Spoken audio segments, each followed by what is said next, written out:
So first off, bro, how you doing today, my guy? Man, I was about to ask you that first, but I'm doing pretty good. Been a long work week, but we made it through. So I think I have a good little bit of time to chill. So I'm gonna take that time to chill. How you feeling, G? You know, I'm feeling pretty inspired to really kick this shit off, man. It's been a long time coming, and I'm excited. It's been too long, but we're not gonna dwell on the pen in the nest. We're Now, gonna I move also forward. I also want to ask you before we kick off anything, what was one of the best parts of your week this week? The most memorable, at least, or the best part about this week was just I was able to go home and I didn't have to worry about going into a site. Let's say you though. Me, one of the best parts of the week was being able to really help out 1800 Media Group this week. We had some crazy things happening last week, and I was able to really kind of put steps in and kind of get things moving, and that really felt good. It felt really boss. Mm-hmm. Shout So out to 1800 Media Group, which is a company that has DJs readily available for you. So if you don't know, please reach out to 1800 Media Group for your wedding needs, event needs.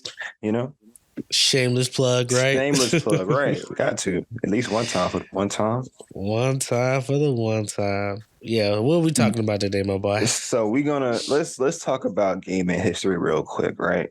All right. When it comes to console games, what games have you played? Any console?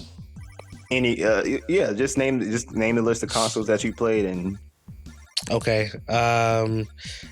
So I've played most of the PlayStation lineage. I have played the Game Boy a little bit. I actually started with Super Nintendo and a Sega. No, a Nintendo.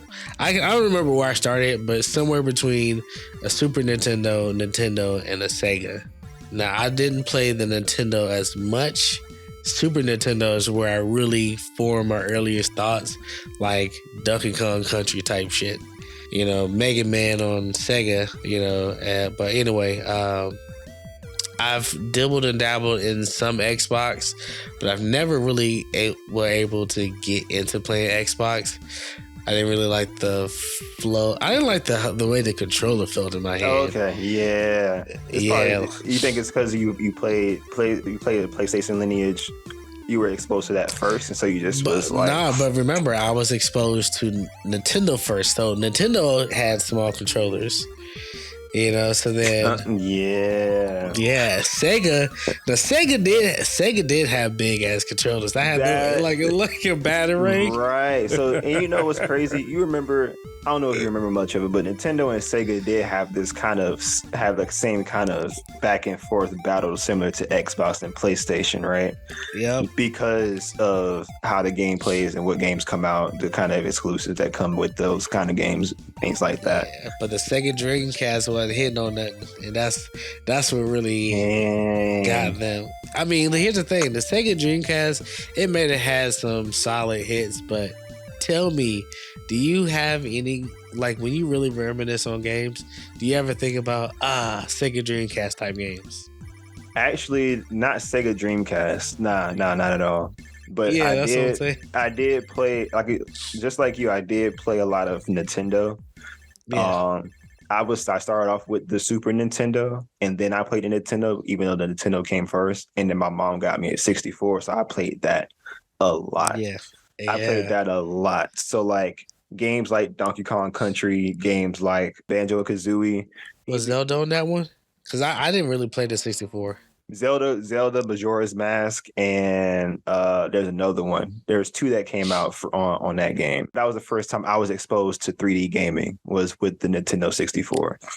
That's nice. See, matter of fact, as I'm really thinking about this, I'm thinking about just like how our parents kind of led the path of gaming. Yeah, they were the pioneers. Yeah, well, because here's the thing: with me being on Team PlayStation, it's because my dad, when we went from the Sega to the next console, he didn't buy a Nintendo 64. He bought a PlayStation. So I never had a Nintendo 64. I never had a Dreamcast, a GameCube, because that was all on that different path. My dad started me off a PlayStation, so I went on to that path. Like the first PlayStation I actually bought for myself was a PS4. Same here. That's the very first console that I bought myself with my own hard-earned cash. Yeah, because everything else was all through my dad. And it's like, let's say I would play games on the Xbox with some of my friends, but because I didn't like go to their house all the time to play the game, I didn't really like get addicted to some. But let's just say on the Xbox side, I love Fable, Halo. Yeah. Like those were some solid ass games. Those were some pretty good games. Yeah. I liked Gears of War. I think that's what it was called. Gears of War. Yeah, I never played that. I played that with my homie that had the Xbox, and so I was like, "Oh, this game is nice." Yeah, I felt the controller for the first time. I was like, ugh. It's so like the original Xbox controller was so big. Like I wonder what the idea was for that. I don't know. Like again, like thinking about the Sega, like their big ass. Hold on, I need to pull this shit up because Sega, I feel like they had the ugliest. They did. They had like the Sega Dreamcast of all. They had a screen on the Dreamcast controller. I remember that specifically because one of my homies had nothing but the games.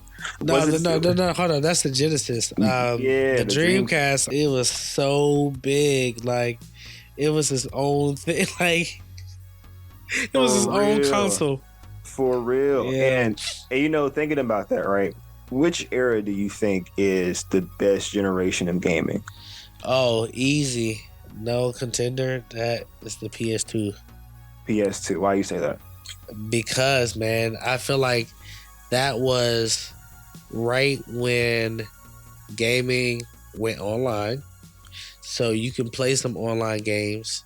Now, it was a bit of hassle because we had dial-up. Boy, that dial-up was no hoe. But we was able to, like, there was no microtransactions. Like, it was just simple. Like, hey, you get on, you play with your homies. Like, it wasn't that crazy. It was new. And then the games that they came up with a lot of great original ideas. They were great with the sequels in comparison to, let's just say, like how it is now, where everything is just a remaster or a remake or, you know, a series of continuations that need to die off. Like, I'm not necessarily mad that Call of Duty or Tekken or Mortal Kombat is still going around to this day, but just think about, we had Jack and Daxter. We had Sly Cooper. I love that game too. We had Tekken. Tekken was PS1. I was talking to my brother. This game called Sled Storm, which was like you sled racing and you had some abilities and some shit. Yeah.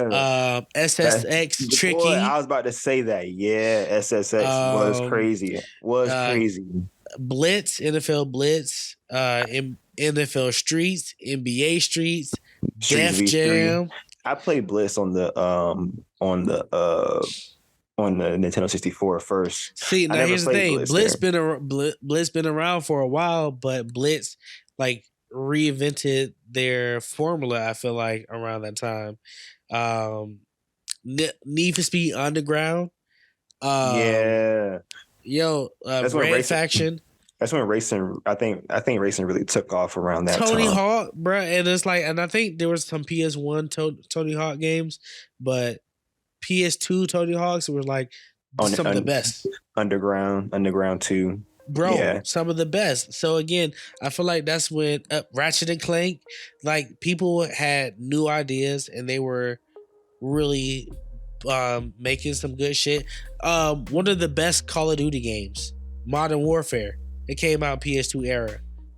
It's just I'm telling you, like some of the best games were in the PS2 era, and again, online play was like it wasn't like the companies were overly greedy about shit.